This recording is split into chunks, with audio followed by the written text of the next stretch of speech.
కర్మ సిద్ధాంతం అంటే ఏమిటో మీకు తెలుసా?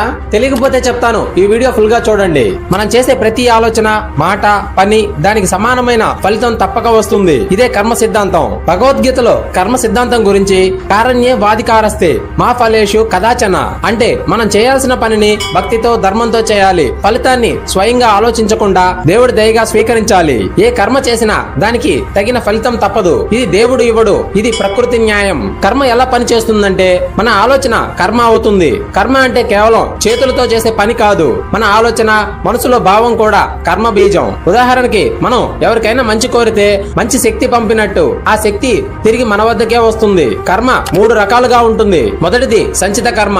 ఇది పాత జన్మల నుంచి సేకరించిన కర్మ. దీని ఫలితం భవిష్యత్తులో వస్తుంది. రెండవది ప్రారబ్ధ కర్మ. ఈ జన్మలో అనుభవించాల్సిన భాగం ఫలితం ఇప్పుడే జరుగుతున్నది. మూడవది ఆగామి కర్మ. ఇప్పుడే చేస్తున్న పనుల వలన రాబోయేది ఫలితం తర్వాత జన్మలో వస్తుంది. అంటే మనం ఇప్పుడు అనుభవిస్తున్నది మన గత కర్మల ఫలితం. ఇక మనం ఇవాళ చేసే పని రేపటి ఫలితం అవుతుంది. కర్మ యొక్క శక్తి చక్రం ఎలా ఉంటుందంటే మన ఆలోచనలే మన చుట్టూ శక్తిని సృష్టిస్తాయి. ఆ శక్తి మళ్ళీ మనకే తిరిగి వస్తుంది.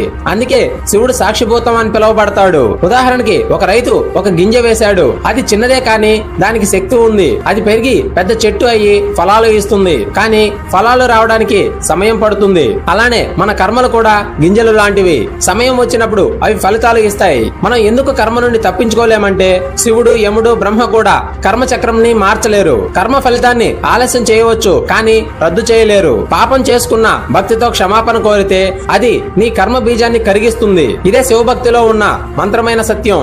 శివుడు అంటే సాక్షి. ఆయన మన కర్మలను తీర్పు చేయడు, కేవలం మన కర్మ ఫలితాన్ని మనమే చూసేలా చేస్తాడు. అందుకే శివుడు మహాకాళేశ్వరుడు. కాలాన్ని కూడా కర్మతో కట్టి ఉంచేవాడు. కర్మ చక్రం ఎవరిని విడిచిపెట్టదు, కానీ శివుడి దయతో దాన్ని మార్చుకోవచ్చు. ఫ్రెండ్స్, ఈ వీడియో మీకు నచ్చితే ఓం నమః శివాయ అని కామెంట్ చేయండి.